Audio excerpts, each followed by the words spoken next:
Hello and welcome everyone to the Patient Players Podcast. You're listening to episode 51. This is the September the 29th edition of the Patient Players Podcast. We welcome you all here. Did I say 29th just now? September the 28th. I did that incorrectly. I'm sorry. My name is Daniel and I'm joined by my favorite co-host of all time, Jordan. How you doing, Jordan? Hi, patient players. Howdy, howdy. What's up, my patent players? I hope everyone is doing well. I know I'm doing quite well. We're a little bit chill today, a little bit cool. We've kind of calmed down from episode 50, which was crazy, might I say. We're over the hill now. That's what happens when you get old and you're over the hill. You're just chill. You just get bored. I got my apple juice though, and I'm slowly drinking it. Maybe that'll make me young again. Is that how apple juice works? I think so. Let me read the. Let me see. You keep going, and I'll see if it says on here somewhere if it makes me young again. Yeah. Let us know if there's any comedic value in that apple juice you're holding, please. I'd love to know. It's vegan. Is that funny? I think it implies that there's non-vegan apple juice. That's pretty funny. That's pretty funny. Wait, hold on. From the sweet udders of the apple cow. Yeah, I was like, okay, on the one hand, it's like obviously non-vegetarian apple juice would be hilarious because that means it has meat in it. But like vegan, I'm like eggs, milk. Like, what do you put in apple juice that's not vegan? Does honey count? Because it's from bees. Oh, I think it does. Yeah, I think some people count honey as being not vegan friendly. This conversation has just made me want to have honey apple juice even more. That does sound really good. That sounds like so many carbs at the same time also. Oh yeah, it's like two of the most sugar dense substances that you can make, and you just combine them together. Yeah. Ooh, honey apple cider recipe. Oh wow. Well, on this podcast, we don't just talk about vegans. Sometimes we talk about video games. Most of the time we do. Sometimes we talk about anime, but usually it's to Jordan's chagrin. But usually it's video games. And we have a couple things we're going to run through with you. The games we've played for the week, stuff that we find interesting. Usually you'll hear games that have been out for a little bit. Maybe we got them on a good deal or they've been updated or something. We're going back and exploring them. So you'll get to hear some stuff that makes us excited. We'll also talk about any of those deals out there that we found for great games, either for free or cheap or part of some cool subscription. And then we have the best part of the podcast where we go through the questions and answers that you, dear listeners, send in. Yes, that is you listening right now, because you can email us. You can send questions on Discord. You can do all sorts of things to get us to respond back to you about video games, about life, about anything. We'll give you more instructions on that once we get there. In the meantime, how are you doing this week, Jordan? How's the week been? It's been a nice, sunshiny week. Let me tell you what. Actually, no, it's been a cold week. Fall is finally here. That's and good, right? Yes, I love it. It was like in the 70s a few days ago. And so I put on a jacket because I was like, yes, fall's here. I could wear fall attire. And then at the end of the day, it was back up in like 85. And I still wore my jacket because I'm like, no, fall is going to be here whether fall wants to be here or not. And You're obviously going to draw fall in with your warm. Yes, everyone knows the way to summon fall is to wear fall weather, because fall sees you and it's like, oh, sorry.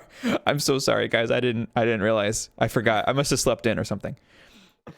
I feel like challenging Texas weather is one of the dumbest things you could ever do, though. Why is that? Because I feel like you can't bend Texas to your will. Texas will bend you. That's Texas true. will melt you and then hit you with hurricanes at the same time sometimes. Mm-hmm. Or tornado. Or a tornado, as of late, 2020. Don't count anything, even in Texas. Man, I used to think Texas was like safe from tornadoes, which doesn't really make sense now that I think about it. Like, really nowhere should be safe from tornadoes. Well, they're like caused by certain weather, which is caused by the land, right? Like mountainous regions break up tornadoes. Oh, okay. Stuff like that. So like big flat area. That's why like the Midwest of America is like tornado alleys, because they're big and flat. And Texas has some big flat parts that are susceptible to tornadoes. I think some of the north is in that tornado alley, but I could be wrong. But yeah, where we are, or where I am at least, in the middle of Texas in the desert area. So it's kind of just dry and hot, and we don't get a lot of the changing weather cycles like that.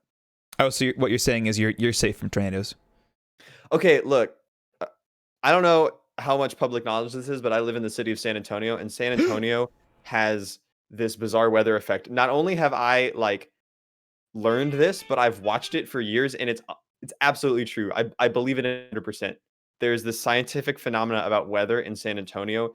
Somebody a long time ago must have set up some sort of barrier against weather around the city, Oh, because that's if you know the nice. city, the roads, the major roads of the cities are set up like two wheels and spokes. So you have like an inner loop and an outer loop, and you have major highway go between them at different angles. So it's like a big wheel, basically. The outer wheel, the outer edge of the wheel is called Loop 1604. It's a giant highway that goes all the way around the city in a circle.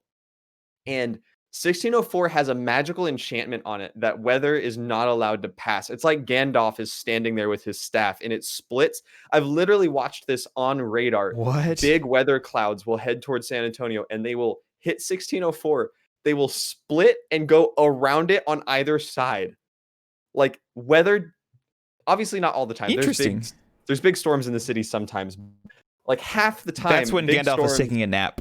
Exactly. Gandalf, weather Gandalf. Gandalf the Grey. No, that already exists. I told one of my work friends about this who moved into town from out of town like somewhat recently, like a year or two ago. And we were about to get hit by like a giant hailstorm, and then sure enough, it just didn't hit the city. It just went away. It just moved away. And he texted me and he was like, "It's the magical barrier." I'm like, "Yeah, 1604 is doing its job. It's great." Man, that's awesome. Who knew? So to answer your questions, yeah, I do actually feel a little bit safe from tornadoes, but it's not because of anything but a magical highway. So okay, so we need more magical highways across the U.S., it sounds like. My actual theory is something to do with the heat rising off the highway actually changing the weather. That makes sense. And that sounds sciencey. It sounds sciencey enough that I'm going to believe it over the magical Gandalf enchantment. Sure, yeah. Well, that also sounds sciencey. I don't know what you're talking about. What is magic but not science? Too complex to understand. Ooh. There's a Star Trek episode about this. Is there really? Yeah. That's cool. I like that. Concept. And also Disney World. You can understand Disney World, but it's still magic. Okay, I'll believe you on that. Mm-hmm. It's the magical... Oh, no, it's the happiest place on Earth. Ah, dang it. Well, happiness is magic. People do say it's the most magical place on Earth as well. Oh, okay. Yeah. They have so many... It's so many slogans. It's a lot of places on Earth. I don't think it's like an official tagline, but people definitely say that. I'm going to Google that. I feel like it is an official tagline. I'm actually going to Disney again this year. Why? I'm not surprised. That's just what you do. That's the family you married into. I guess, yeah, that's just part of my identity now. And I hate you for it. We were originally going to go in December, but I think it got changed last minute to be sometime in November, which is like a month away, which is really weird to moved think up. About. Yeah. Interesting. Because it's kind of like we've done the math on the pandemic, and there was a reason we wanted to go, and then the person we wanted to go with couldn't go in December, so we had to move it up. And like we've watched the spread of the virus, and also like the sanitation practices they have at Disney World, and so we're comfortable going. Nice, but that's cool. Yeah, and it's gonna be nice and cold too. So I assume they have people wear masks. You won't be like dying in a mask from the heat. True. Though I don't remember at the beginning of this whole nonsense that wasn't the virus supposed to do worse in the heat than in the cold? I've heard both. I have no idea. I don't think anyone knows. That's fair. So I guess I can't make any decisions based off of that. Yeah. We are going to be there in the middle of Election Tuesday. So very nice.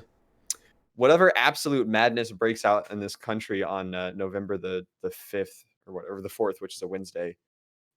We are going to be in the middle of Disney for that. So now, correct me if I'm wrong, but I'm pretty sure whoever wins the election, they put them on the Cinderella or the Tinkerbell line, and they zip them into the castle.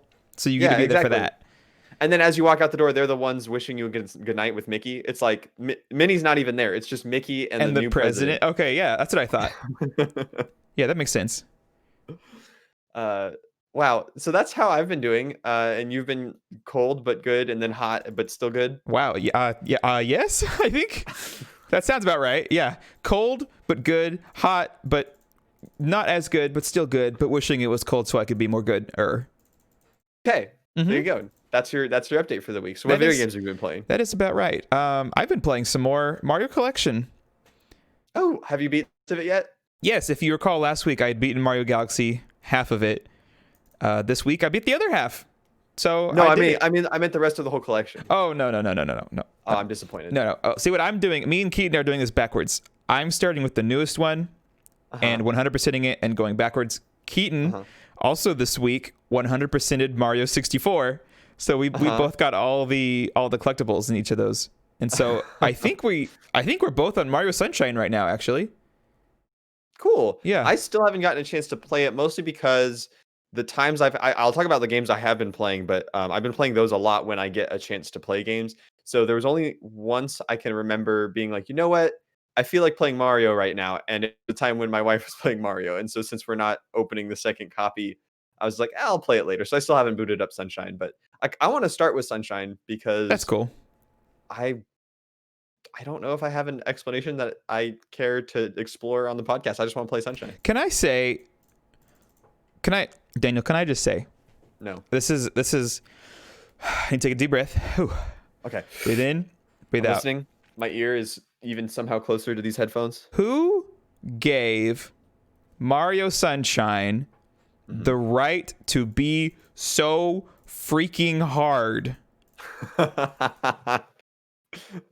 What I don't know. On earth, dude? Do you need a strategy guide? I still have it. No, like not that doesn't help me get good. Dude, especially the levels where you lose your water jetpack and it's just platforming. Good night. Those are so hard. I'm playing them thinking back to when I played them like, oh geez, I don't know, like 13 years ago or whatever, 13 or 14 years ago. And I'm like, dang, I have no idea how I could actually beat this back then. That game is really difficult, and I did not remember how difficult it is. I feel like I'm making a mistake, but as you say these things, my mind is saying it's not that hard. You should try it. I bet you'll do it. That my brain is telling me, he's like, I bet you'll do it easily. You'll do it fine. And I'm like, Jordan wouldn't be saying this if it's not actually that hard. It's like one of those things where I guess I have to see it to believe it. But in the back of my head, I'm doubting you a little bit. No, I feel you. Going into it, I was just like, I'm better at games now. And in a lot of ways, I'm doing like jump combos that I could never done like 10 years ago. Yeah, so yeah. I'm absolutely just rushing through the game. I have not played it much. I think I played it the past like 2 days, and I'm going to beat it like today. I already have half the entire game done.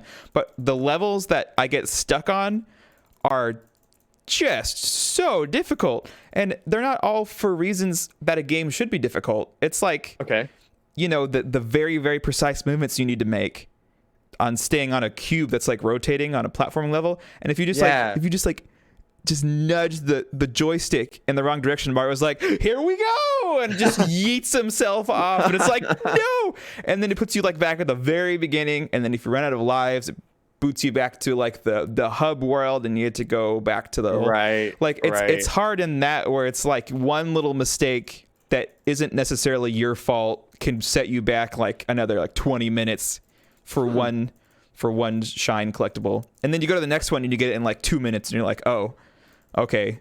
I do remember some of them being ridiculously long, and some of them being like, oh, it's just like out in the open. I can just get it. Like the ones where you have to chase down Shadow Mario, you just spray him. It's just like, okay, I guess this will be 30 seconds. Sweet, I did it. And then you spend 20 minutes because you died on some other one after you get 19 minutes into it. Oh my word, it's crazy. I remember a hot tip for all the Pinta Racer challenges for anyone out there trying to do those, that like the fastest way to travel in that game is to slide on water. Yeah, so go super fast. And so if you just like spurt some water and then leap onto it, you actually just sliding even if it's on dry ground, and you can go super duper fast in those races. I've been doing that for the race ones. I haven't lost to a race yet. I remember those being harder back in the day, so I'm glad that I haven't had any difficulty with them these days. Yeah I am really looking forward to getting into it. I'm just excited. Maybe I'll play some of that this afternoon. You don't have a way of like streaming it on Discord, do you? I guess you can stream it on Twitch with your capture card. My capture card, yeah. I could definitely stream it with your capture Your card. capture card. You have a nicer capture card than I do, so if anything, I have the capture card. No, mine's a kind of a piece of crap. I bought it at a trade show, and instead of getting like name brand, I got like this off-brand one, and it Wait, what? specs. I thought you got the Envato one. No, I got one. It's like the HD PVR something or other. Oh, Yeah, I got it at PAX, and it was a good deal at PAX for the specs, because it can record 1080p at 60 frames, right. so that's like pretty decent. But the software, it has to run with this proprietary software that's garbage, and it's not compatible with OBS.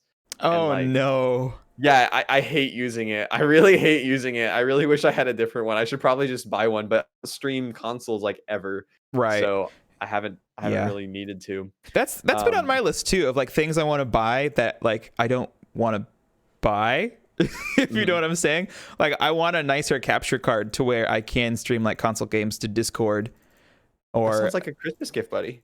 or what was the other one? Oh, like big picture. Like I want to be able to play console games in big picture, like have Animal Crossing up on the screen in VR. See, what I feel like at that point though is almost, instead of a capture card, you just have like, aren't there cards that can do HDMI in on computers? And it just links to like an application or something. Yeah, and it just displays it like a video file or Oh, something. that sounds cool. I don't know that for sure. I should look that up, but I'm pretty sure you can get. In that case, that's basically a capture card, and I could just like stream a screen if I did want to stream it. So Yeah, maybe I'm thinking incorrectly. well, something to research. Yeah, because if you could display the game with no lag on your desktop, then you could just stream it out from there. Mm-hmm. You wouldn't need the pass-through capability. Huh. I gotta think about this. I Yeah, don't know. maybe it's called a capture card. Maybe that's what that's what it is. It's just a very specific capture card with no screen lag. Exactly. They have them. I've seen people on YouTube talk about their very. It's never no latency, obviously, but it's very, very, very low latency. Because like when Animal Crossing was big, they would stream it to their computer and play it on their computer, and the fish bobble, you know, it had to be so precise when catching fish that it was off by just a tiny bit of a second, to where they just couldn't catch it. I remember I couldn't play. I had to, when I was playing Breath of the Wild, I had to pull my Switch out of the dock when I got near Ganon's castle, because the laser timing was too precise. And that the delay from the dock through my stereo to my TV changed the timing on the laser blast. Oh my goodness. And I couldn't reflect them anymore. That's interesting. Yeah. Well, then you play on hard mode, and did you ever play on master mode in Zelda? I did. You remember the lasers? Yeah. Yep. They just arbitrarily like changed the timing a little bit. So, oh my gosh, that was infuriating. Man, I still think of how I was never able to beat the third master trial on hard difficulty, and you totally did. Hard. It took me 2 attempts. And it took me an hour. It took me an hour to do. Yeah, that's the thing I hated about it, is you could get super far and then you lose once, and it's like, oh, that just set me back another half hour of trying it again. And you could lose not because of mistakes in the fighting. You could lose because of bad resource management, where you'd run out of. Like, I think the first time I died, I got to the second to last room where you fight a Lionel, but I literally, in master mode, they have health regen, right? And I didn't have high enough damaging weapons to kill the Lionel, and there was no weapons in the arena. Oh, so man. I was just shooting him with arrows till I ran out of arrows, and then I physically couldn't kill him because of the health regen. And so That's depressing. I had to restart the whole thing. It was so bad. Crazy. Just throwing bombs at him, hoping it would kill him, but it does like 10 damage. Oh man. So you've been playing that Mario. Anything else you've been playing? No, I don't think so. I think it's all been Mario. Oh, you know what? You know what, Daniel? Mm-hmm. You know what a fun game is? What is a fun game? That I had never really experienced until this week. What's that? Played Wheel of Fortune. Okay. Which is basically Hangman on steroids with money, if you think about it. So were you on the show Wheel of Fortune? Oh yeah. You know, I went on. You know, actually, I was the host. Oh, okay. I mean, you have so much experience hosting. It just makes sense. They listened to the podcast and they're like, "Oh, this is awesome. Let's have this guy come host." No, they had on the eShop, there was a huge like board game related sale where like Monopoly was on sale, Wheel of Fortune, is a board game apparently. Jeopardy, games like that. So my lady friend, she loves Jeopardy and Wheel of Fortune. So I picked up those two on Switch, and we played some this week, and it was a blast. Cool. Oh my word! I never thought I would have so much fun playing Wheel of Fortune. Jeopardy, on the other hand, was very difficult, and I am not smarter than a fifth grader. I realize that's a different show, but oh boy, I did not know the answers to those questions. But did you form them in the form of a question? Yeah. Also, the thing about Jeopardy on Switch is that you can't actually speak, so it gives you 3 options. So every time you guess, you just have a 1 in 3 chance of guessing right. So it's just multiple choice Jeopardy. Yep. They did pretty good though with making the answers all like really similar and like tricky. So it was never like, oh, there's the obvious answer. Right. But it was still a 1 in 3 chance. I love that, like, anytime on the actual Jeopardy TV show, anytime anything video game related comes up, there's a clip that goes up on Reddit the next day of like 3 very intelligent adults that have absolutely no clue about anything about video games. Just like Donkey Kong, I don't know. Oh no. So sad. Now, meanwhile, I have been playing some more of the Kingdoms of Amalur Re-Reckoning. Oh yes, and what you failed to mention last time is what your character's name is. Well, the grand adventure of Wubaboobu is still in the making. Very good. And so with RPGs like this that have full voice acting, once you put in a character name, it almost never matters anymore. Right. Because like in a game, like in a Nintendo game, like a Zelda game where they don't have full voice acting, the characters say your name in text all the time. But in games that have full voice acting, they can't replicate the voice sound of your name. I mean, some games have tried to do that, I think, but most games don't attempt that. And so refer to you generically in all of the cutscenes. So I was like, whatever, I'll just call him something silly. But every time I open the map, my little icon is there and it just says Wubaboobu. And I love it. I almost like it more when they do reference your name and you do something dumb and put like a question mark at the end. So every time anyone's talking to you, they're like, huh? They're just people are just super confused. Just anything they say to you. Like the games that allow you to put special characters where you could do like a comma and then a space and then something like oh, we have to save the village, bro. Like with a comma. Yes. Yeah. Man, I need to do that more often. The only games I play that like do that kind of stuff is like Pokemon, and Pokemon's too close to my heart where it's like I got to do Jordan. My name is Jordan. If they're talking to me, they're talking to me, I am in this universe. No, I am the Pokemon master. Yes. I ain't no Wubaboobu. I had a friend growing up that would do that in Pokemon, but he would do it with not his name, but it had to be this other name. It was like Skylar. Like his name was not Skylar. That's funny. My sister does that. She has a Pokemon character name that she names her Pokemon character in every single one. Yeah. For the past like 15 years. Crazy long time. I don't get it. That is very weird. I don't get it either. But I've been playing some Kingdoms of Amalur. I am really enjoying that game. I really am. And I think that I'm realizing growing up, I played World of Warcraft as an MMO. I played a lot of Skyrim ever since that came out, like played through a couple different times. And I play those games, but my objective is always to like grow my character stronger because it's an RPG. You want to level up, you want to get new abilities, right? And if there's like a quest I could do to get a magic item that's going to make me stronger, I do that quest. I don't really pay attention to the story. And I've tried on Skyrim paying more attention to the story, but the way that those game engines work, where like the character AI is kind of all the same across the whole game, and like the scripted events are very obviously scripted, and then everything else is like just the same game. You could run out and find some bandits and fight them and do the same thing.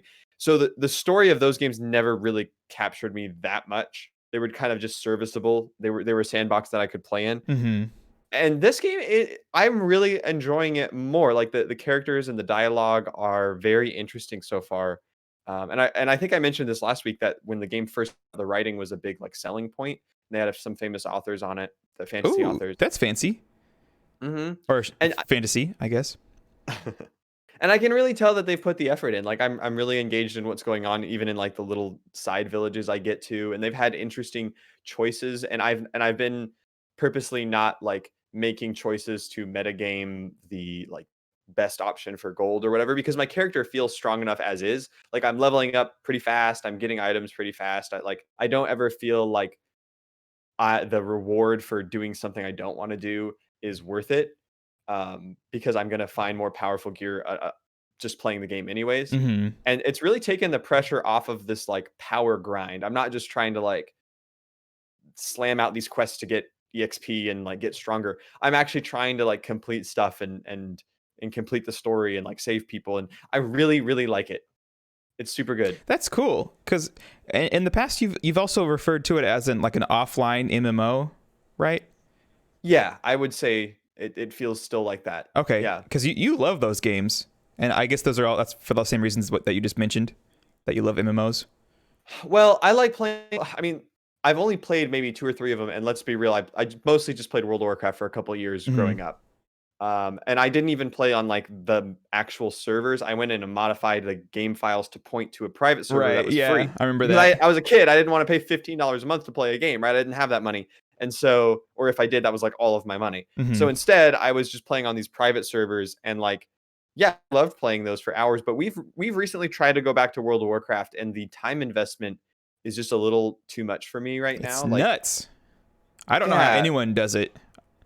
I could kinda see it if that's the only game you play, but, definitely too much for me for the reward you get out of it. Hmm. And so, having this game, which when you build it as a single player, you can strip a lot of the headache stuff away. Like, you can introduce fast travel. Like, this game just straight up has fast travel, and Oh, that's nice. travel in World of Warcraft was one of the big mechanics, because with a big open world like that and you have these two factions with like the Horde and the Alliance fighting, sometimes you have to like organize people together and make sure they all travel together, and you can gank people on the roads, and you can take money to do like the flight master fast travel kind of stuff. But even those were still, you still had to wait for your mount to arrive where you were fast traveling. They Right. weren't instant fast travel. So Which is a like really cool mechanic if you think about it. Just makes it a lot more realistic. it is. It makes the world feel big and open. It Hmm. makes it so that like traveling across the world to go hang out with your friend is actually traveling across the world to go hang out with your friend and like Right. accomplish something. So I really like that about World of Warcraft, but at the end of the day, it is a lot of time you're sitting around just traveling Yep. places. Hmm. And so when you're in a single player game where there's no such thing as like ganking other players or organizing raids or whatever, like sometimes I just want to go turn in the quest back at the village and then come back and keep fighting things out in the field, right? And I don't want to take the time to run there. Right. So it's cool that they don't have to worry about those little mechanics since it's single player and Oh, be a different type of character super easily. Um, I'm just gonna keep talking because technical difficulties don't come through on the recording. right. Because we're Um, local. yeah, exactly. Well, whatever. Um, very, very good game so far. The one thing I will say about it is this: most of the fights they feel a little too easy, and I'm playing on hard. And I know with the remaster they added an extra hard difficulty. I don't know if I'm quite ready to jump to that, but I will say this: the death penalty is either absolutely nothing or very severe, depending on when you last autosave. Because the game Oh you just no. you just go back to your save and that's it. That's Hmm. the penalty for death. You don't lose anything. You just go back to your save. But the problem is it only auto saves when you like enter or exit an area or fast travel. Ooh. So there are dungeons you go in and out of, but other than that, it's open world. So if you've spent 30 minutes doing quests in the open world and then you randomly run into something you weren't expecting and die, you have to go back and all of that progress is erased. Yikes. Uh, Is there like a hotkey for a manual autosave?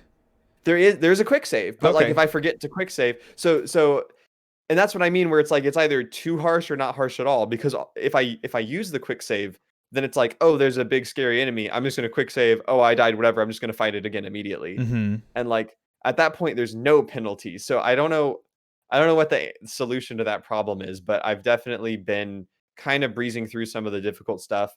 Um, and then on the other hand, like I'll be in a dungeon and I'll get to the end and I'll just die to something stupid and I'll have to do the whole thing again. And that feels equally bad. So I Yeah, don't know I which one bet. I want. Goodness. The I looked up the differences with the remaster because I did know there were some gameplay changes and pretty cool actually. And I've really appreciated it now that I know that this has been changed. But the level scale of the different environments you go into was changed. and the loot that you find was changed. Oh So wow, those are big basically, changes. in the past, so you have all these different environments you go to, and obviously there are harder enemies in some levels and easier enemies in others, and you level up to go face them, right?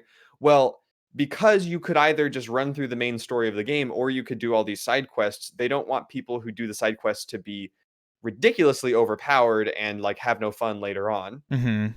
But they also do want you to feel more powerful if you've put in the effort to level up, right? So in the past, the zones would just, as the first time you entered a zone, it would scale everything to your current level. So it seemed hard when you got there, and then you would do quests in that zone and level up, and then you would be stronger by the time you leave. Okay. But that also means that like if you enter a zone and then leave to like let's say you enter two different zones and then you do them both back to back, well they're both scaled to the very first level you entered them in. So Mm-hmm. you had a basically you had a chance of triggering a zone too early and now it's super low level for you. Right. Just walk around the entire map as like level 1, and then there you go. The Right. game's The easy. game's super easy, exactly. And then the loot was also generated the first time you entered a zone. And Oh no. so you wouldn't find high level loot if you've been there for a while because all the loot was generated at the level you first entered the area. Mm-hmm. But it kept you from cheating and opening chests over and over again because the stuff that was in them would always be the same when you opened them. Well, they've changed both of those. Now it's not just a simple change. It's actually pretty nuanced. Basically, they do still set the zone when you enter it, but what they're setting is a minimum and a maximum, and then they reset it every time you enter into it. So Okay. the enemies around you do scale with you a little bit, and a lot of games do that. But the downside of doing it that way is that all of a sudden you never feel powerful because the enemies are Right. always just as powerful as you. But Yeah. by setting a minimum and maximum, it means that if you ever go back to an earlier zone and you've outleveled that maximum, you do feel powerful. Oh, You are okay. Okay. crushing everything. That makes sense. So they level up with you to an extent. Yeah, it's like limited scaling based on when you first enter the zone. Wow, that is very interesting. And they've also changed the loot to be generated at the time you open the items. And so even though Hmm. you could now technically save scum the items by saving, opening the box, reloading. But if you don't do that, it just means that generally speaking, you're getting items that are more appropriate to your level. Okay. Do those And also it's have like really a max level that they go up to? I don't know. I don't know. I'd have to look that up. But those two changes together mean that that game actually like you'd think those are just two minor changes to these two systems, but I feel like it's having a really heavy impact on how much I'm enjoying the game. Yeah, no, I think those are huge changes. That's like the whole game play like mechanic. Yeah, because when the mechanic is like you're an RPG, you're getting loot, you're leveling up, and then it's like all of a sudden there's either no challenge or all the loot is too bad and you're not getting Right. anything better. Yeah. Like that would really take a lot of the enjoyment out of the game. It's like the reward center part of the RPG is not triggering ever. It's why you're playing the video game. Right. So Wubaboobu will live on and continue to wreck Kingdoms of Amalur. I'm excited. How do you spell Wubaboobu? Wubaboobu? I've been I thinking about believe this it for was so long. Wubaboobu. Okay, I got it. Wubaboobu. Wubaboobu? No, Wubaboobu. Wubaboobu. Yeah, the first and the last boo are BU, but the middle boo is BOO. So you have to put the Oh. emphasis on it. So it's Wubaboobu. Wubaboobu. Yeah, Okay, two different boos. three different boos. Three different boos. Yeah, BU, BOO, BU. How did you come up with this? Wait, wouldn't that be Bo if it was just BO? BOO. Oh. Like BU, BOO, BU. Boo. Wubaboobu. Yeah, you got it. Okay, got it. Yeah. It's Wooba Boo Boo. Oh wait, no, I think I'm wrong.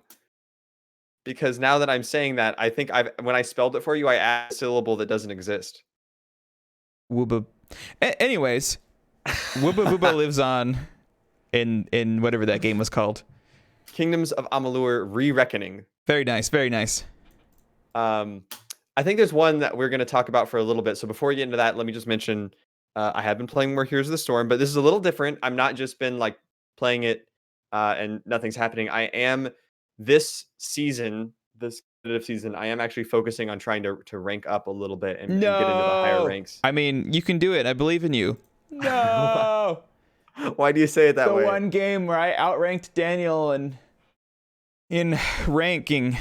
What's your rank right now? It's Platinum 5 still. Ah, I got Platinum 4 last night or 2 nights ago. Wonderful. I see you're playing the long con. You dropped me out of Diamond, and then months later, you passed me.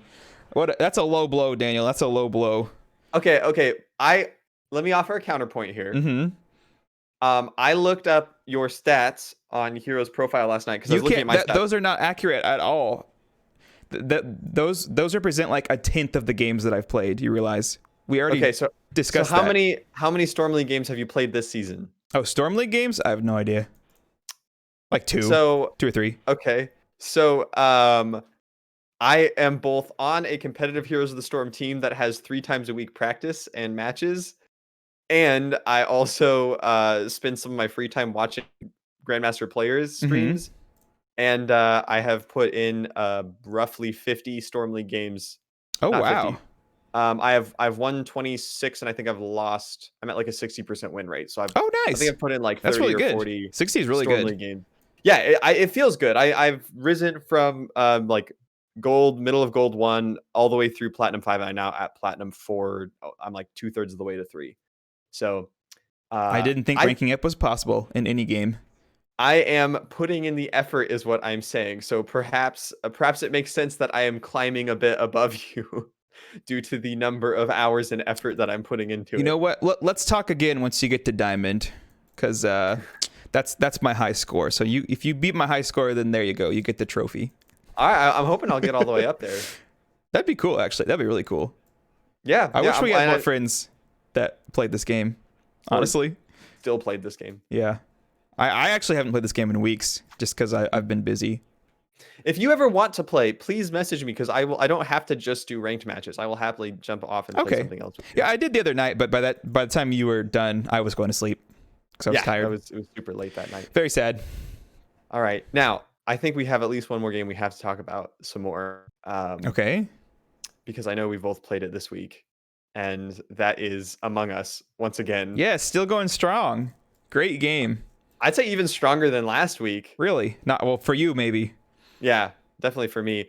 You're talking about staying up playing games too late. We did that one time last week, but this week it's been a couple different instances of just marathoning that game into the night. The Patient Players Discord has grown significantly due to people that I know that I'm like, hey, have you played this game? Do you want to play? Jumping in on the server and bringing friends. So we, if you haven't visited the Patient Players Discord, definitely do so over at patientplayers.com/discord. And there's now a new system set up on there. Yeah, I feel like we grew like 30% because of that one night that you played this week. It was a huge influx of people to the Discord exceeded server. The capacity of our voice channels. We had to move to like a giant voice channel with everyone in it. I did add a notification system. So if anyone wants to play, there's a way to set up where people, when they are playing, can message the group and everyone gets a notification that someone is playing. So it's a lot easier to start groups that way, I found. Yeah, I like that system a lot. Also, so many memes. So many Among Us memes. If you like Among Us memes, plenty of those in the Discord server too. Absolutely. Where do you even find all of these? You find such good ones. Most of them are just on the general gaming subreddit. People are actually getting kind of fed up with how much Among Us content is on that Reddit. Mm-hmm. But I'm enjoying it. I think it's good. Yeah. Is there not like an official Among Us subreddit yet? Oh, I'm sure there is. Everyone is asking people to go to that one, but people okay. are just posting it in the general. But it's so popular right now that anything about that game is getting like super pushed to the top because people really like it. Mm-hmm.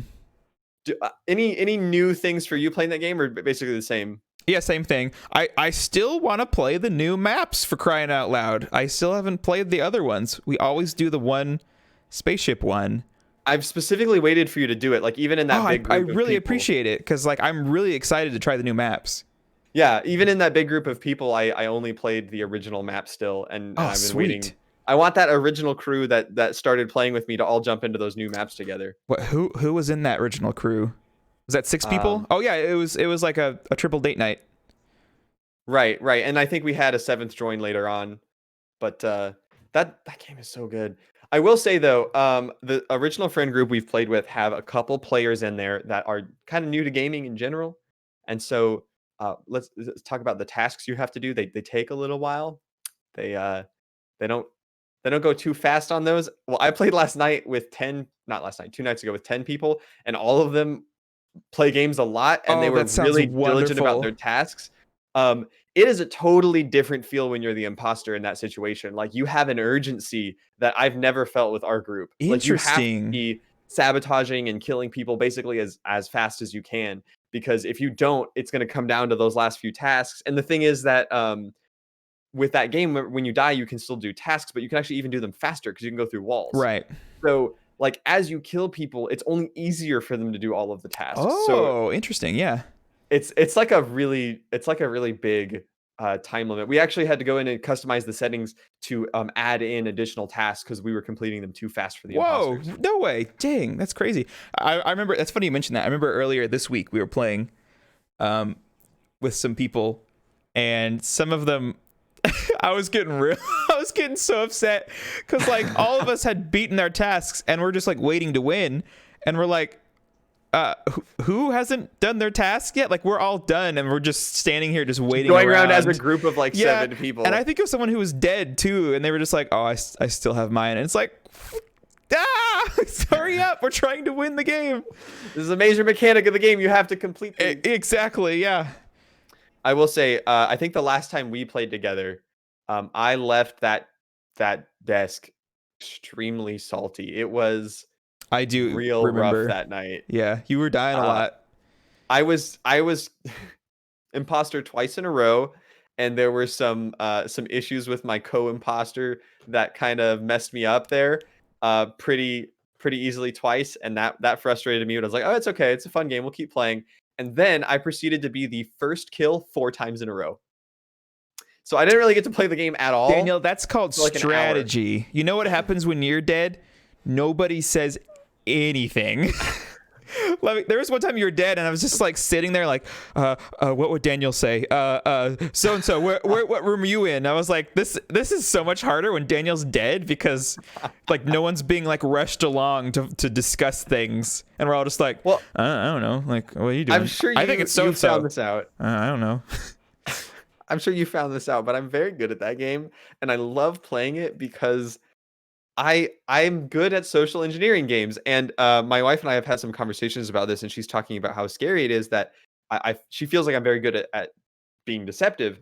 And I was thinking about this today, and I was thinking, you know what? Like, I don't feel like good at being deceptive in a social way. I feel like I'm only good at being deceptive in an intellectual way. Does that make sense? No, it doesn't. Please explain. Like in D&D terms, I don't have a good charisma deception. I have a good intelligence deception. I still don't see how that translates over to like real life. Because like Marion will be like, oh my word, you're such a good liar. And I'm sitting there like, I really don't, like, no offense, but I really don't think you are. Because again, like a lot of those times you died that night, you're upset because I was like, I think it's Daniel. And you were like mad, but also, I could tell. But you could never actually give any reason why you could tell. You just figured it out socially. Right. So by process of elimination, and then the way you responded to me making the accusation, I was like, oh, well, that confirms it. Like the time we played Jackbox at your house, and it was you and Kyle were the aliens of that Jackbox game. Yeah. I was like, in my head, I was like, if Daniel says, oh, Kyle is an alien, it's Daniel. And you said that, and I was like, I know who it is. It's Daniel and Kyle, everyone. And you were so mad that I convinced everyone to kill you both, and we won, because you were like, you had no reason to believe that. And I was like, no, I can tell the way that you responded. It's not the lies that you make, it's the way you respond to like accusations, I think. Okay. See, and that's also what I'm people trying watcher, to say. though. So maybe to other people. I'm trying to say that I have that. Listen, here's my proof that I have poor deception from like a social charismatic, but only from intellectual. Right. It's because even when I'm telling the truth, no one believes me. Oh no, I can agree with that. Yeah. No one ever believes me. No one believes me when I'm the imposter. No one believes me when I am a crewmate. Like when I am the imposter, I can logic my way, and I set up situations to prove my innocence, Oh, right? I see what you're saying with the charisma and the oh, yeah, like yes. Very nice. Intellectually, I am great at that game, but Makes sense. charismatically, no one ever believes me ever, and I die every round because of it. Mm-hmm. And so, unless I can intellectually prove without a doubt that someone else is the imposter, no one believes me, and that's why I always get either killed immediately or voted off. So that didn't happen when you were playing with that bigger group later in the week? I think it would have started to happen if we kept playing because no one really knows me or strategies. Oh, I see. I think I might have broken our friend Sam's trust in me for the rest of our lives. I did some horrible things to him to make him trust me, and then I betrayed him in the worst way possible. Oh no. I didn't end up winning that round because the kill cooldown was too long. If I had had another 5 seconds, I think I would have won, which is a bummer. But ooh, that's a close one. It was a very close game. There was a point where I shut off the lights when we were all in the room with the light switch, the electrical room. Mm-hmm. So there was literally 5 people in there, but I knew that none of them could see one another. And so I killed the person that was in between me. Straight up in front of everyone, I killed the person. Our friend's name is Sam. I killed the person between me and Sam. And then I purposely went to like the other side of the room. So then the lights came back on and there was a dead body in between all of us. And I was like, I was next to Sam the whole time. He can vouch that I was next to him. And he was like, yeah, I can vouch for that. And so we buddied up the rest of the whole round. The other imposter was like locking us in rooms together and then like with the doors. And I wasn't doing anything to him the whole game. Mm-hmm. And there was even something else that happened again with the lights off where it was like, oh, this couldn't possibly have been Neil. And then at the very end of the game, it was me and him and 2 other people, and I had killed the 5th person. And so they both knew that it was one of us. And I was convincing Sam, okay, look, it's got to be one of them because we were together the whole time. And so I was like, they're going to both gang up and vote one of us off, and then they win. So you have to vote with me. And he's like, okay, who are we voting for? And he was 100% a believer in Daniel. And Daniel told him to vote for someone, and we canceled out their vote and let me stay alive. And then and then you killed one, and then you were still outnumbered. Well, I was gonna kill Sam and then trip the oxygen because they couldn't do them both at the same time. Oh, nice, yeah. But the sabotage cooldown took too long, and they completed their tasks. Oh no, the task win. Oh, that's so sad. Yeah, they didn't even vote me off with a button or anything. It was just the task. So the reveal moment at the end was just like not seeing you on the screen and Sam being like it was Daniel after all. Yeah, Sam was 100% shocked. He was devastated. That's awesome. He was like, "How? How did you do that?" Oh, that's great. Fun game. Looking forward to. They announced, I think, earlier this week that they're making a new map for it. Which is weird because when it first blew up, they said, "Hey."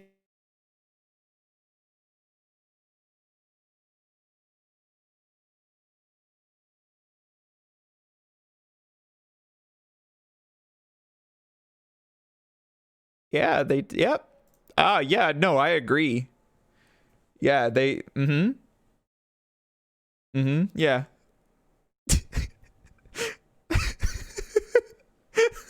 Oh, gosh. Hello? Yeah. Sorry, what were you saying, Daniel? Hold on. We can fix this. It's a live podcast, people. Sometimes even though it cut out, I was still like, to what you were saying. So it's funny because again, your stream is not ever going down. And so I actually was still seeing you talking. So I would stop talking when I saw you talking. Oh, I didn't know what you were talking about. Yeah. Did you hear my and my yeah? No, you froze on my side. Oh, dang, sad. Anyways, all right. You were saying? I don't even remember what I was saying. We're talking about we'd finished talking about Among Us. Oh, I was saying that they announced that they were going to do a sequel. They announced that like right when it got big. Oh, that's right. Yeah. They were like, yeah, we're almost done with the sequel. And then I read that blog post and they were like, yeah, there's a lot we want to do. We want to increase player counts. We want to add this and that. And the current system just won't let us do that. It would be more effort to add them than it would to just start over. Right. And I was like, okay, that makes sense. And then a week later, they were like, never mind. We're going to add all the stuff to Among Us 1. Oh, my goodness. So I I don't know guess it what's makes happening more with that sense game. from a marketing standpoint rather than require everyone to download a second one. Yeah, or repurchase the second one because you and I have been playing on computer now. We bought the Steam Hmm. version. I Oh yeah, good actually point. I actually bought some pets, You so did, yes. I've got DLC. some cute little followers. So I've invested some real money in this game now. That's great. I'm considering buying maybe a pet bundle, just because the photos that you take with you and your dead son are hilarious. They're so good. It's great to have them running around together. Hmm. All right, any other games? Because I have a few other topics. I know you want to talk about some news you heard. Yeah, I wanted to mention just real quick about Animal Crossing. Okay. Been playing that as usual. Still working on getting all the art pieces because that takes so long. But Months, if not years. yes, I realized today I was like looking at my donated art pieces and I found one from April and I was like, I can't believe the art has been out for like 5 or 6 months by now. But yeah, out of the blue, was it yesterday? It might have been yesterday. They announced the new Animal Crossing update for Halloween. Spooky Month McGee. Yes. Yes. So excited. I love spooky themes in games. Or not scary themes, spooky themes. I need to be very specific here. So I'm super excited to like decorating out my island in a spooky pumpkin theme. Mm-hmm. Mm-hmm. And they're adding a farming mechanic where you can grow pumpkins. Oh, just pumpkins? Yeah, but the funny thing is that was leaked from data mines like 4 or 5 months ago before the art update even came out in April. Yeah, Wow. so that kind of just confirms that all that was true, and which means that there's a lot of more farming coming for like November and Thanksgiving and Christmas. I would bet the farming gets rolled out in full force probably sometime in like spring when you have plants that grow a lot, right? I was thinking it might be Thanksgiving because typically the Thanksgiving game for Animal Crossing is gathering food to like build a meal. So Okay. I think it would make sense if they released maybe at least a few more things you can grow for November just to tide over because they got to do something for the event. I don't know what else they would do for the turkey event. Yeah, no, I mean that makes sense if it's like, hey, we're a week away from Thanksgiving, go out and like grow all the food that we need. Yeah, exactly. Yeah. But Yeah, like I'm some super advanced excited notice. to grow pumpkins and make pumpkin furniture. And a few other updates that are like outside of the game, which came as a just half out of nowhere. They are bringing back the Switch bundle, the Animal Crossing Switch bundle. Oh, does it look the same? Yeah, exact same bundle. And Wow. the tweet wasn't even like, didn't give a date or anything. It's just like, it'll be available to retailers when they have it. So, you know, Nintendo with their stock. In time for the holidays. Yeah, exactly. In time for the scalpers to buy it, and you'll be able to buy it at twice the markup value. And or like Jordan did, get the D brand skin. yes, which I still haven't put on. I've been waiting for like a good project day to put them on. Oh no. I was gonna ask if you could show it to me, but now you can't. Now I'm No, sad. yeah, it's in a box. I'm looking at it right now. There it is. But lastly, the one that I'm most excited for, and they announced this a long time ago, very long time ago, and I thought it got canceled because they didn't mention it again. But they're bringing back the Animal Crossing trading cards. Yes. Oh, the amiibo cards? The amiibo cards, yeah, that they sold over 5 years ago because they're realizing how much money I guess people are making from reselling old ones and making like NFC chips that you can buy online. So they're bringing back all the collections, and I'm so excited. I want to buy so many cards. What's the cat that everyone loves? Raymond?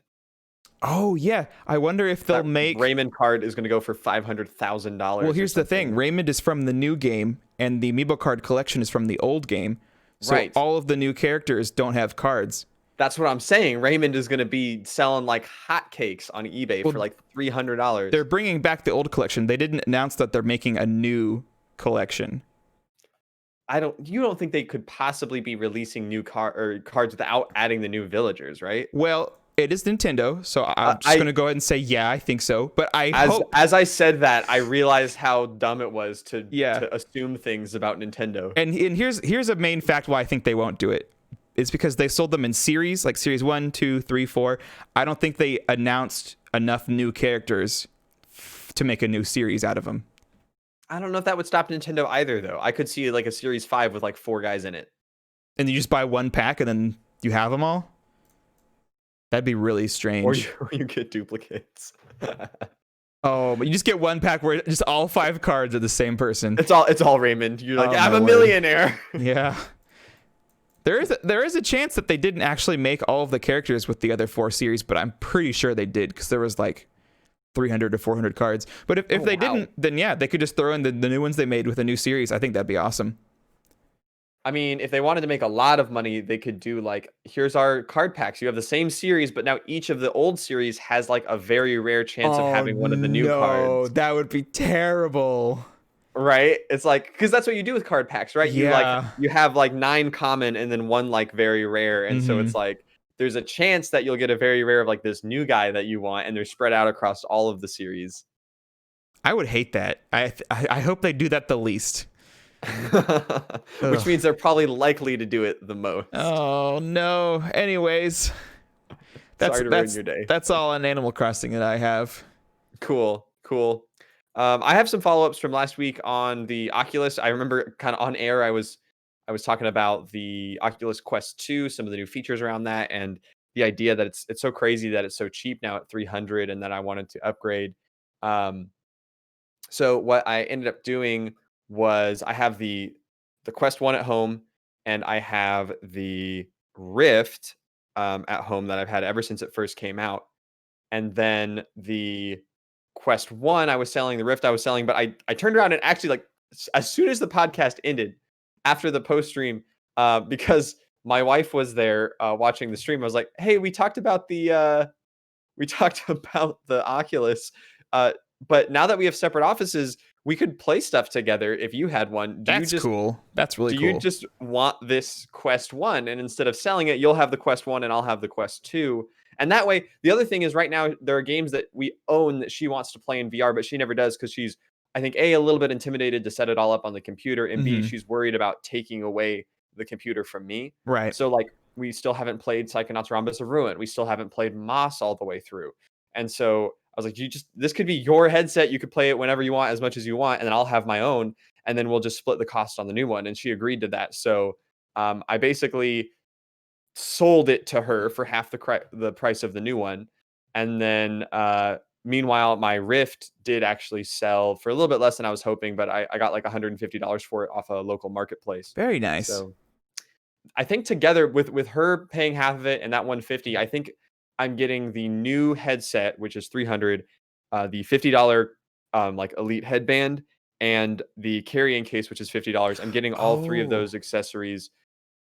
I think when you take out the money I'm saving with those sales, it's for like $50 or $100 or something. That's awesome. And that's because you like have to buy the bundle to get it like sooner, right? No, okay, so here's the situation. I was originally buying it through the Oculus store, where when I first checked, you could get everything on like October the 14th or whenever it releases, which is only like a month away, which is pretty cool. Or not even a month away, it's like 3 weeks away. But then crazy. As I was listing my items to be sold and waiting for them to sell before I bought the new one, the release date got pushed back to like November, not the release date, but the pre-order date. So all of the October ones were sold. And I was like, "Oh, well, I'll get it in November." And then when I actually, after making that deal with my wife, when I actually went to buy it, the headset was still available in November, but all of the Elite straps had sold out. Period. They were grayed out. You couldn't add them to your cart at all. That's a bummer. And there was a short time in the middle where the strap was sold out, but you could buy the strap, the carrying case, and the battery pack version of the strap, all of that together for like an extra $125. Oh, so you're not getting it any sooner, but it just guarantees that you get it at all at some point. With the strap, right? Okay. Right. Well, so I was about to buy that from Oculus, and then after we recorded our podcast, even that option was gone. It was just the headset for November. But I did some Google searching, and I found a third-party website that is selling it. I'd never heard of it before. My wife had, so she said it was trustworthy, but it was like an electronic seller on online. Let me look up what the name of it was. Was it B&H? No, it started with an A. Let me find it here. It was... Oh no! I'm looking at this carrying case and the packs. It looks really good. Oh yeah, they've done a really good job with the visual design of it. It looks really, really good. So pretty. It's like all nice and fluffy. I don't know if I actually have it. Adorama is the name of the website. That's what it is. Okay, found it.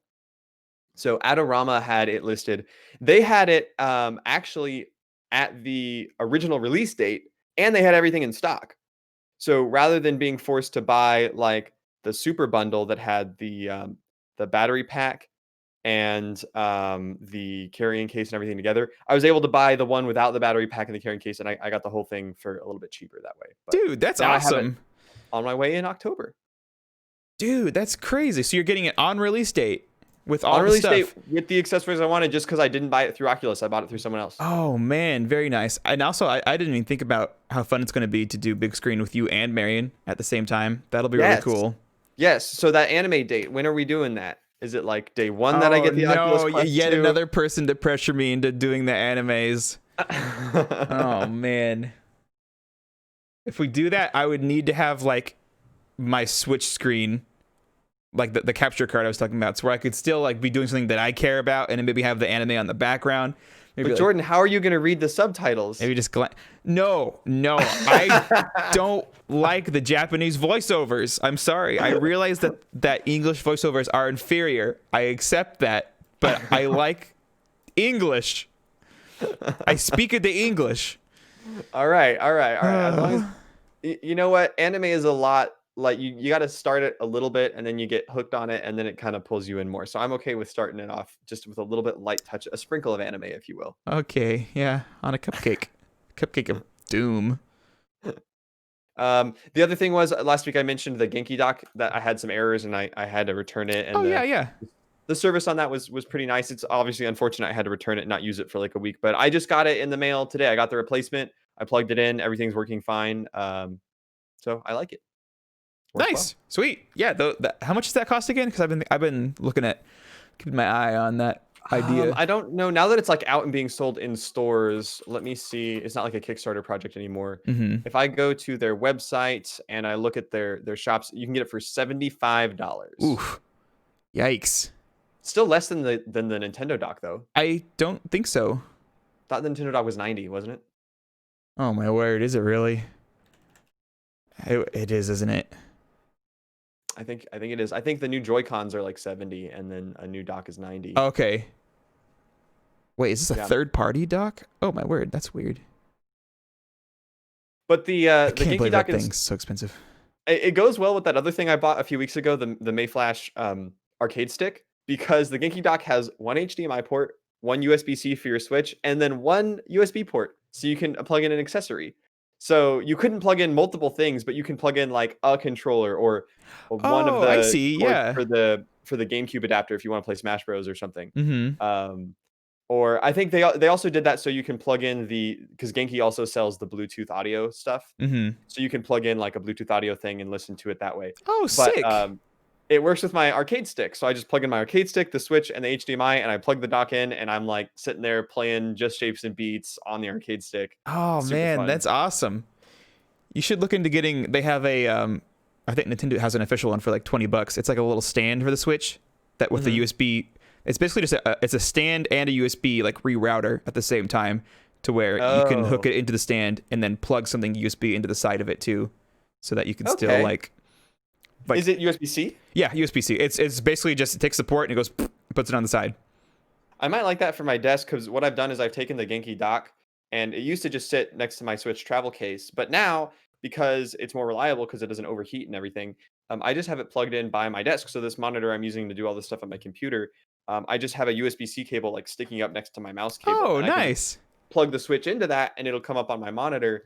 So it's like having a second dock without paying for a second dock. And then it's so small I can grab it if I ever travel Yeah, anywhere. and it's not like the kickstand on the back where it's just like it's there or it's not. It has different degrees of rotation that you can tilt it. It's really good. I love mine like so much. Even it's really good for like charging it while playing it like on a table at the same time. That's really the main reason that it was made, I think. Oh, well, I'm not even talking about using the thing with the Genki plugged in because once the Genki's plugged in, it's on my screen. I don't need to see Right. it. The angle doesn't matter. None of that stuff matters. Okay, But that makes it sense. would be useful to have a place for the cord to plug in and just have like a dedicated spot on my desk, so it's not just a loose cord. Like its And own then miniature dock. Just clicking on there. Okay, yeah. exactly. It would Very be like nice. it would be like a tiny dock, and then I could also take that with me if I went anywhere. So yeah, this sounds like a better and better deal. I really like this. Very I'll look cool. that up after. Very neat. Is that all you got for games? Yeah, I'm out of topics. I've been playing a lot of HOTS and Among Us, and that's about it. Cool. I want to mention 2 things real quick before we get into the sweet deals. Just that Unrailed is out on Switch. Oh, that's cool. It finally came out. Yeah, I haven't gotten it yet because I'm waiting for a sale because I already own it on PC, so I'm not going to buy it again without a nice juicy sale. And also this week, Goose Game 2-player is out. Oh, that's fun. So do they add like new stuff, or do you just play through it with 2 people? I think it's just 2-player, but I don't know. I'm pretty sure it's just 2-player. I haven't seen advertised anywhere that it's new content. Yeah, like new tasks or anything would be cool, but yeah. Yeah, but yeah, there you go. Goose Game 2-player and Unrailed is out. And that's all I got. Goose Game 2-player sounds like a really fun game to play with like a little kid. Like if you have like a niece or nephew or cousin or something. Yeah, that makes sense. That sounds super fun to play. They were probably just running around as a goose. Like, I'm a goose. Yay, this game's fun. Meanwhile, you're like doing all the you're trying to do all the tasks and stuff. That's funny. That's got a very Nintendo feel to it, right? Like all the Nintendo games that have co-op where it's like you can actually complete the whole game if only one of you is competent. Yep. Give a controller to someone else and they can just point at the screen and click every so often. Or even like didn't Luigi's Mansion do that with Luigi? It's like he can die as many times as he wants and he'll always come back, but like Luigi's the only one that has to actually be competent at the game. Man, was there a 2-player in Luigi's Mansion? Oh, 100%. Yeah, you could do Luigi as a second player. Oh. I never played with 2-player. Yeah, I guess there wasn't there? Yeah. Huh. Yeah, and I believe that his health came back every time he got summoned. Oh, okay, yep. So he could just run in and die over and over again while the actual Luigi player would play the game, and then it would be like, "Hey, I need you to help me with this puzzle." Very Nintendo. Very much. Cool. What deals so is we that got? It for news?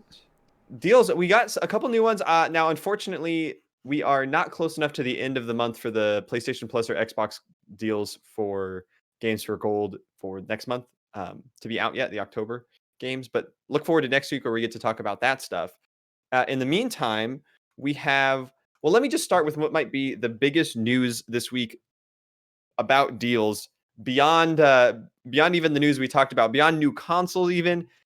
Absolute madness. If you are into the gaming scene, you probably have heard already that Bethesda, the producer, has been purchased by Microsoft in a $7.5 billion purchase, which is insane. To give you context for that, I believe I heard a statistic that is twice what Lucasfilm was acquired for. Whoa, jeez.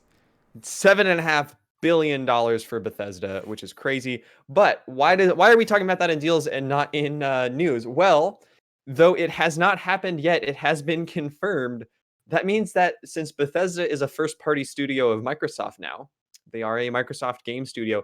That means that all of the Bethesda products are going to be coming to Game Pass. Whoa! So if you don't know Bethesda by name, you certainly know Doom. Either the original Doom or Doom 2016. Or just Doom in general, like not a game, just Doom. You probably have heard of Doom. Microsoft now owns all feelings of dread and doom in the world. No, that's not true. What is true is that when you ask, can it run Doom, you can now do that on Game Pass. Wolfenstein, which the modern Wolfenstein games have been some of my favorite in recent years. Those games are absolutely incredible. Beyond that, the big ones, Elder Scrolls, Fallout. Are you a fan of Skyrim? Are you a fan of Fallout 4, Fallout 76? Do you play Elder Scrolls Online? Do you play... are you going to play Starfield or Elder Scrolls 6? Any of the id properties? Yeah, all of that is now under Microsoft's banner, which means look forward to Game Pass being absolutely flooded with some of the highest quality games in all of gaming. I've said this before, but I almost feel bad for Microsoft for making this deal so good. Like at what point are they going to stop making Game Pass so amazing? They have to stop at some point, right?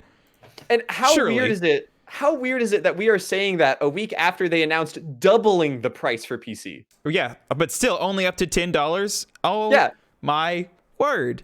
Like, how good of a deal Crazy. does it have to be when you can double your price and the next week people are raving about how good of a deal it is? Absolutely insane. I wish I had more time to Bonkers. play games. It's absolutely bonkers. By the way, now that you don't have to drop $60 for them, would you ever want to play the Wolfenstein games? Probably not. I've had They're no so desire. good. Are they multiplayer?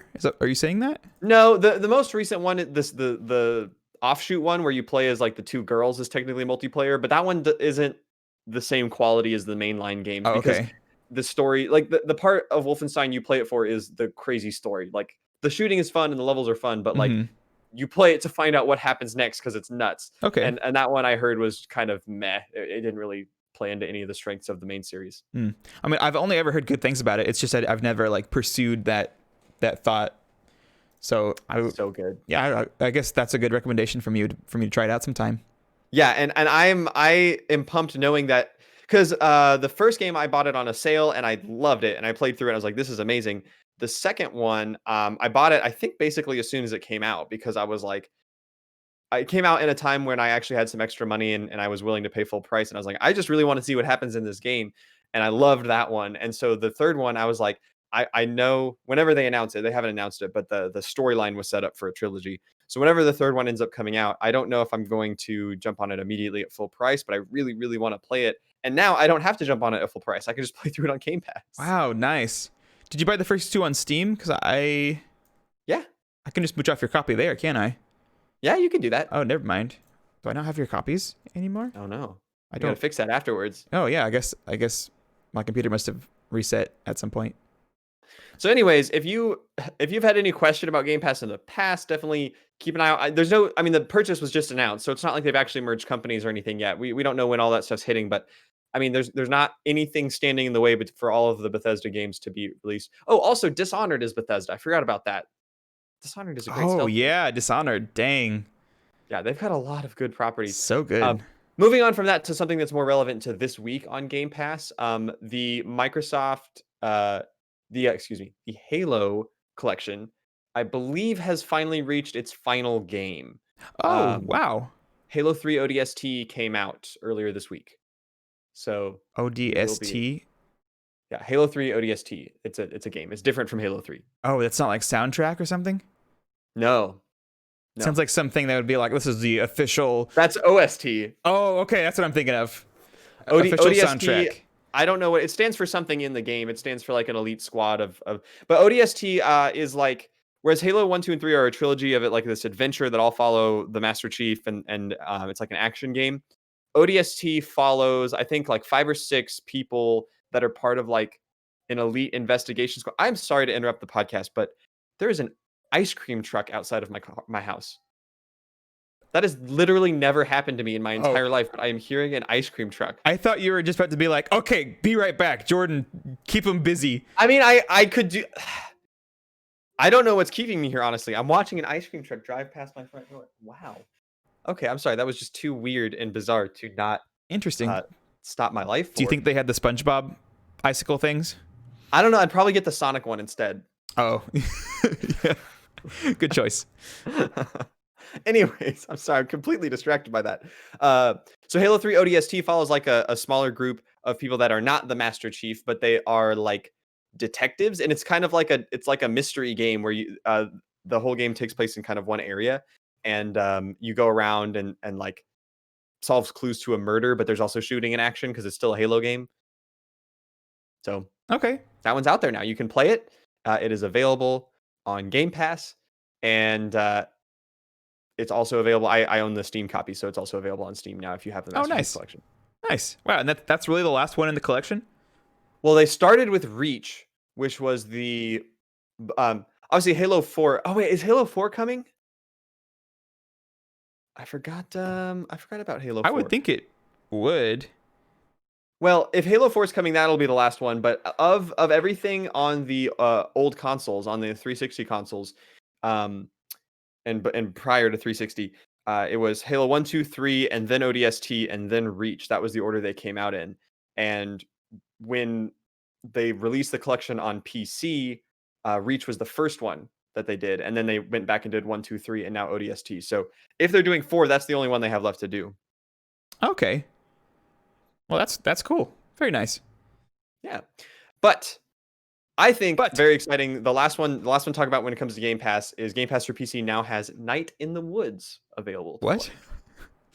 Which is one of my wife's favorite games. That is a game that she played on Switch a couple of years ago, and it's like, oh yes, you're playing as the cat in the town of animals, and it's like a 2D game, story-based game, and it surrounds your like return to your hometown, though you've kind of grown up and you're like a troubled soul, and you get to talk to all these different animals and make decisions and learn about their backstories. Lots of really, really good dialogue. It's actually way longer than I thought it would be. I never played it, but whenever we were on a vacation, we both brought our Switches, and that was the game she played like the whole vacation, and it lasted her for like a couple dozen hours, like I think like 20 Whoa, dang, hours or something. That's cool. Very, very good, but free on Game Pass now if you have Game Pass. Ooh, Game Pass. Yep. Any other deals you've seen that you want to call out? Any other things for our wonderful audience out here? There's Epic Games and stuff, right? Yes, there are the Epic free games of the week. Do you know what those are? We mentioned last week, this week is Roller Coaster Tycoon 3, and that is now out. I've claimed it. I've installed it. I'm excited to play it later. So, is that the only one this week? Yes. Okay. Now, more importantly than Roller Coaster Tycoon, I know that's hard to imagine, Rocket League is now a free-to-play game. Oh, yeah. That's on all platforms, though, right? Yes, all platforms. But here's the kicker, Daniel. I'm really excited that you don't know about this. I'm ready. Technically, it's cheaper than free-to-play on Epic. In fact, it's negative $10. And what that means is if you get Rocket League for free on Epic Games, they give you a $10 coupon. What? Yep. Wait. What? Yep. What? Yep. So go get Rocket League on Epic Games, and you'll get $10 to use for your next purchase. Daniel's very confused in his face. This isn't a carryover from the summer sale. This is a different thing. You can go check right now. It says until October 23rd. So you all have like weeks to do this. Add Rocket League to your Epic Games account, and you'll get $10 coupon. I don't believe you. I'm gonna do this right now. He literally he's in amazement. I didn't see this on his free notes. Copy of Rocket League. Coupon available. What on earth? Yeah, what a deal that is. They're paying you to play the games now. All right, so here's the thing. Now, if you didn't have a coupon earlier, now you can get Rocket League and then get Mortal Shell for $20. The long con here. There you go.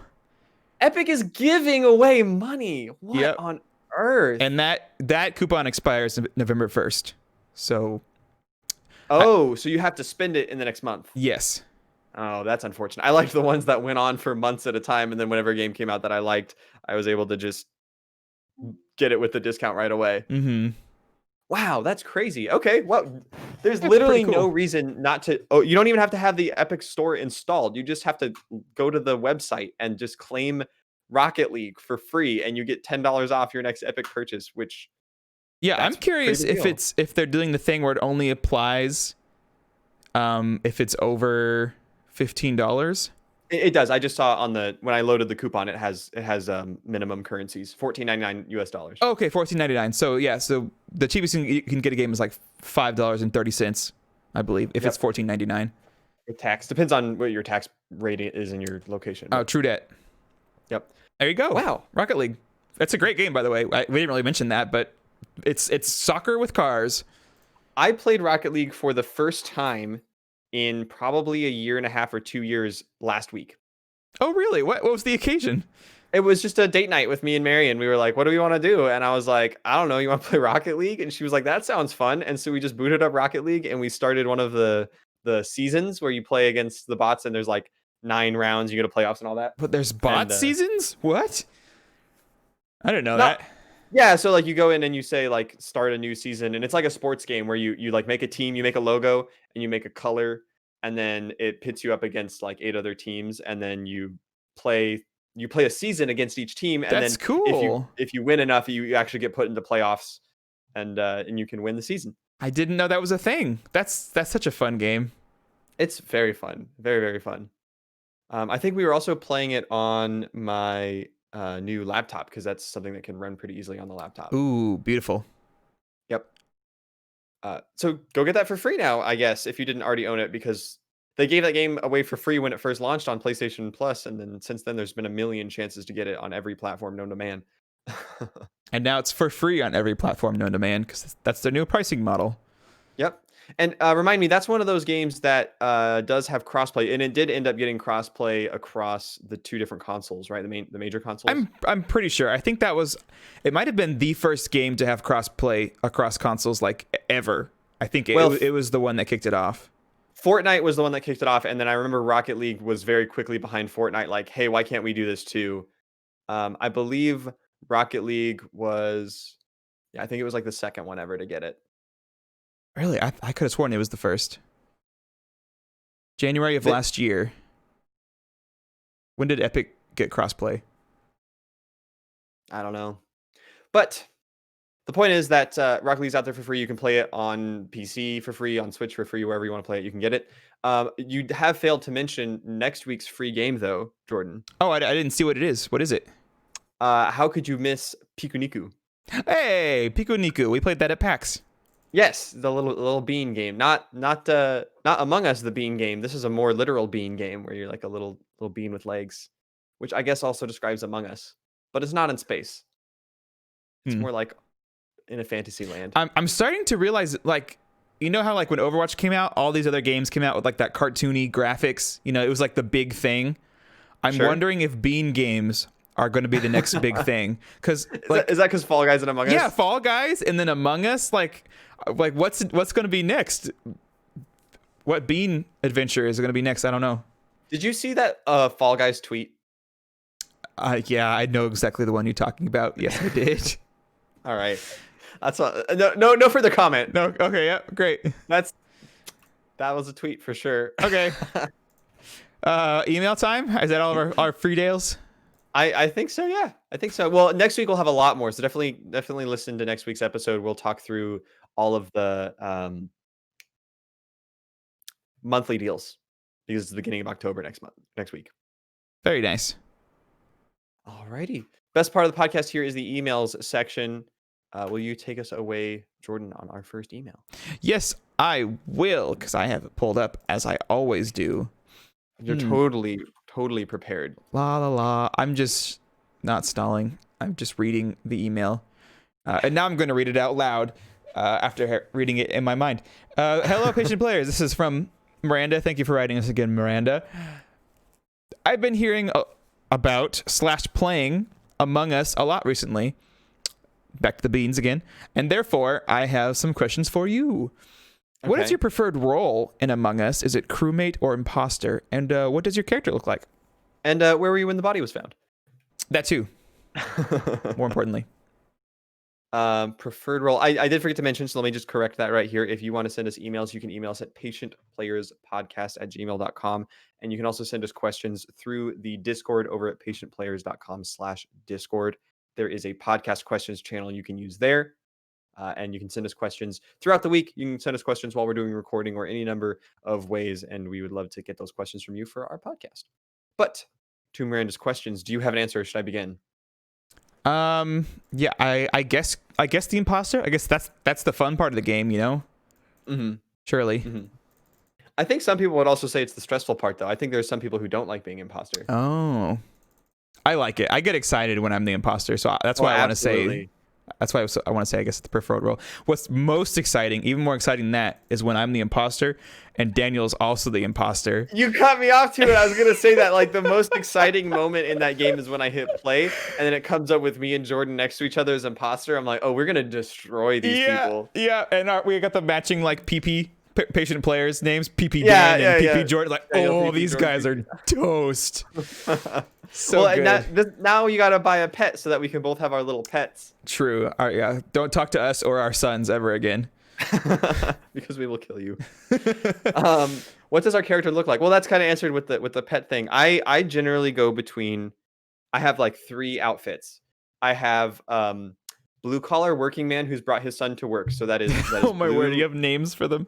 blue skin with the blue like dirty janitor overalls, and he has his hat is the little mini guy because you get a little blue mini guy on your head, and then his pet is the mini crewmate pet. So it's like him and his two little kids that run around and do the tasks for you. If blue's not available or I get tired of that guy, I will switch over to Slime Boy, which is lime green with the slime hat. Slime boy. The slime hat that is also lime green, and the slime follower that is a little lime green slimy. And then when you die, you get that little ghosty tail, and you just look like a floaty slime boy. I like that. That's a cool effect. Yes, yes. And That's then some detail right there. my third one is like it's like hipster beanie. It's like red beanie on like on a red character, and I do like the cool looking jacket. And usually the pet I'll do on that one is like the dog or the hamster because I feel Mhm. like I'm like a Scooby Doo guy. I feel like I'm Shaggy. I feel like I'm running around in like a beanie with his little dog, and he's solving mysteries about murders. Uh-huh. That makes sense. That's applicable to that game. So those are my three outfits. Very nice. I just like I'm either white or purple, just because I just like I like white and purple, and I wear the doctor's coat. That's all I got. You're like very professional. Oh yeah, I do the top hat too. Yeah, I'm like Yeah, a you're top like hat, doctor's coat, top hat, and you're like, I'm here to resolve all of your problems and also murder you. and also maybe cause some, but you don't know that yet. Well, I mean, if you're murdered, your problems kind of go away at that point. Oh my word, you are so right. Your problems get transferred to someone else, and you're free. Except for in Among Us, where you got to still do your tasks when you're dead. People, Yeah. don't forget. Cough, cough. Hint, hint. We have a last minute submission through the Discord I want to get to before we get to our favorite emailer that says, "Don't think you could get away without talking about the new Nier. What did you think about it, and did you watch the gameplay showcase?" Is that Keaton? That is Keaton. He's caught us. That's awesome. He's caught us red-handed, which is a shame because I started the podcast saying that this is a now Keaton-free episode since last week he was on here, but he still managed to sneak in, I guess, a little bit just to talk about Nier. Mm-hmm. What did you think? Have you seen? I didn't know there was gameplay. I saw the announcement trailer, which seemed like it was just a bunch of like story fading panels, and that was about it. I didn't see gameplay either. I just saw the trailer. Is there gameplay? I'm gonna be honest. I didn't really care much about the trailer because it was just like, here's a world, here's a world, here's a face, here's a world. So like, I mean, I didn't get into Nier, the first one or the last one, because I was like, yeah, I love Nier. I got into it because Keaton said this is a fun game and you should play it, and I played it and it was amazing. Mm-hmm. So I think I'm feeling like the same way about this one, where it's like, I don't know what this is, but if someone plays it and they're like, this is a good game, you should play it, and I play it, it'll probably be amazing. So there you go. I guess that's reasonable. Like, I don't know, man. I'm pumped for it because I like the story so much of Nier, and I'm excited to see what crazy places they take it. And that trailer did actually get me a little excited just on the story beats, because it seems like they showed a lot of like trees and plant growth, which it was not in Nier Automata at all. It was all industrial and broken down cities and stuff like that. So and the words they were using in those like different slides had a lot to do with like regrowth and new beginnings. So I think it's cool that it seems like they're hinting at like the beginning of a new life on Earth after Nier Automata. So that would be pretty cool if they started going back into that. And this is Nier Replicant, by the way, just so we say the name of the game. Mm-hmm. Then they were also talking about, or they brought up Amir, which is a reoccurring character from both games. Amir Automata? No. Oh, sorry. He's the one who has the logo and everything. He's like the creepy smile face kid. Oh, right, yeah. And if you know his backstory on what happens between the two games with him, like how he ends up in Nier Automata after being in the first game, it is some of the craziest story stuff in that whole game. I tried to watch videos on it, and I think that's probably why you're more excited than I am, because you probably watched them and like remember the stuff and understand it. Yeah, there's some nuts stuff that happened between the two games. Yeah. We talked a little bit about this before the podcast, but some of the important story details about what happened after the original Nier ended that led to Nier Automata, some of those story details are only told in like either Japanese or French like play that the writer wrote about Nier. Like there are story details about what happens to like humanity after Nier, the leading up to Nier Automata, that you have to like have watched that play to understand. So That's I got like a lore crazy. dump video, but Good heavens. there's some really nut stuff with that one particular character Amir, and if they're going to be exploring his character more in the future, that gets me Oh, exciting. Keaton says it might be a remake of the old one. Yes, I saw that. Which would didn't they already remake the? I think Nier already has a remake. Remake it again. I don't see the problem. Um, Near. Oh, you know what? I think he may be right. Nier Replicant Remake apparently is launching in April on 2021. Wow. What? That's Nier interesting. Replicant. Okay, so maybe I can play that and then I'll know like what everything means and Oh, why you it won't. means. Oh no, Oh, you okay, won't. never mind. My bad. The original Nier is nuts. Oh, okay. Boy, okay. Original, interesting. So I was wrong. It's not a sequel. Well, that would explain why there was so much like growth and forestry and stuff. By the way, the original Nier is a fantasy game. Just a heads up. Mm-hmm. So, Yep, there you go. good question. Thank you for that last minute submission. Do you want to take us through, or I'll do the last email here, and Yeah, then I think we have one more You can question do the honors. from Discord. All right, this one is going to come in here from one Captain G Hawking, which I believe we have received earlier. This was one of those messengers of our favorite emailer K that came in. So fortunately, wasn't able to make last episode because of some shenanigans with Keaton.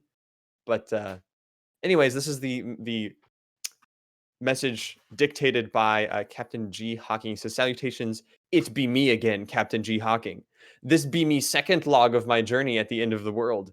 The man who visited me before has not shown his face again, but every evening the K on the back of me left hand behinds to burn, and an insatiable desire to create a new log overtakes my body. Oh no. I've yet to find me a way out of this watery labyrinth, and I can only tell the time of day by the rays of light peering through the waves. They surround my ship. Will I be trapped here forever? As I think this, a thought that is not me own comes into me mind. It speaks, if humans had 4 arms instead of 2, how do you think controllers and games would be different as a result? Fascinating question, Captain G Hawking. Thank you for being the conduit of K. I was going to say conduit too. If humans had 4 arms instead of 2, how do you think controllers and games would be different as a result? Well, I can tell you one thing. The old Donkey Kong bongo controller would have been a lot bigger. Yep. I think it would just be, I think the N64 would have been the most popular console, and everything would have branched out from that. Oh man, because the controller had like 3 things to hold on to. Yeah. It would have been that, but like cut it in half and add that to the other end. So there's like 4 slots, and you can hold like all 4. Or like, what if modern controllers had joysticks on them? I'm sorry, what? Like instead of analog sticks, like a whole joystick. Because right now you hold the controller with 2 hands, and so you need both hands to stabilize the controller. So you can't have one whole hand like moving it, right? That wouldn't work out. But if you had 2 hands to hold the controller, then your other 2 hands could be manipulating buttons and dials and stuff. I like that. Just imagining 2 hands holding a controller and 2 enormous joysticks popping up the top, and you're holding onto the top. That's interesting. You know how easy it would be to make like mech games where you have like movement on 2 joysticks, but then you have fun. 2 other hands that could do all the buttons and stuff? Man. That'd be cool. Plus, all of your mechs would look like Machamp because they'd have these 4 arms. Machamp mechs. Mechs. I like it. Good question. All right, to the last question we have for you this week from our Discord channel from Wally. Thank you very much for being our questionnaire of brilliance, always managing to send something in. It says, if you had to dress up as a video game character, who would you be? That's just cosplaying, Wally. That's just cosplaying. Cosplaying is fun. I've dressed up as Cole McGrath from Infamous for Halloween like that's cool. 9 years ago. It was really cool because my dad helped me build a replica of his giant electrical staff. Are you not going to call it by its real name? I forgot. Sir? What is its real name? How do you call yourself an Infamous fan when you don't remember the amp? Oh, sorry, the amp. I never ever would have remembered that. What on earth? I wonder if I only remember that because I had like the pre-order bonus golden amp, so I would always use the golden Oh, amp. nice. Yeah. That's pretty cool. I've also done Halloween outfits. I really like my Team Rocket Grunt outfit because That is very good.